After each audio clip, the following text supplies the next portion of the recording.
Hello, welcome to Perspectives channel. Different angles for the same situation. Today, we created a fictional story with different angles for a theme called The Startup and the Kickback Dilemma. Maybe some of you faced or are facing this dilemma. What is the context of our story today?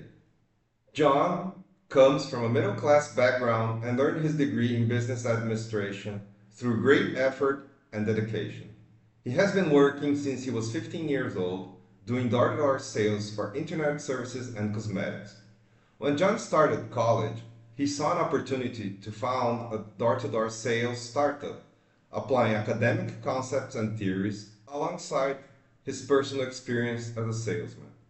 His company would provide training and capacity building for sales representatives, most of them who come from underprivileged communities, while also offering digital tools to assist in their sales. He would train these door-to-door vendors to manage a portfolio of products and services, teaching them sales techniques, planning, and professional development, all supported by an app he developed. With a lot of hard work, John managed to create a business plan, develop his application, and recruit 30 door-to-door vendors from underprivileged communities. He established partnerships and built a portfolio that includes internet, cable TV, mobile plans, and food and beverage services. Upon launching his startup, John had the opportunity to partner with a proprietary management firm that oversees 230 apartment buildings. His vendors would be able to explore these 230 apartment buildings exclusively. None of these buildings have ever been visited by door-to-door salesmen before, as it is prohibited without the proprietary management firm's authorization. What is the concrete problem in this ethical dilemma? The owner of the proprietary management firm for these 230 buildings asked John for a 10% kickback on everything John's startup sold in exchange for selecting and choosing John's startup as the exclusive door-to-door sales provider for these 230 buildings. There are other companies vying for this exclusivity, but John's startup has the most complete portfolio of products and services. This deal would allow John's startup to sustain itself for 2 years, ensuring he could truly support and launch the careers of his 30 vendors, providing them with a steady income. Remember, these 30 vendors are from underprivileged communities. Furthermore, it would allow John to invest in training and help even more vendors grow.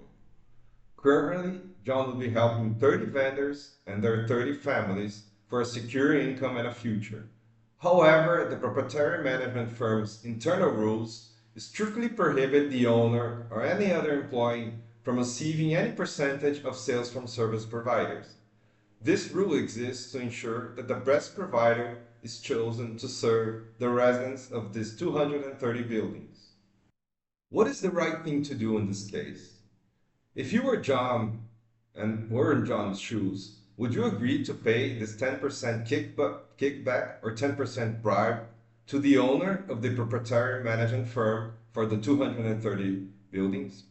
Remember, this would guarantee jobs and training for 30 vendors and their families, and also allow that number to grow, helping more and more underprivileged families.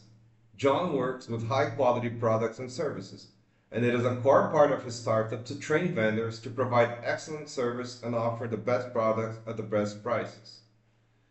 In John's place, would you accept this deal and pay bribery for the owner of the proprietary management firm? Or would you let this opportunity pass by?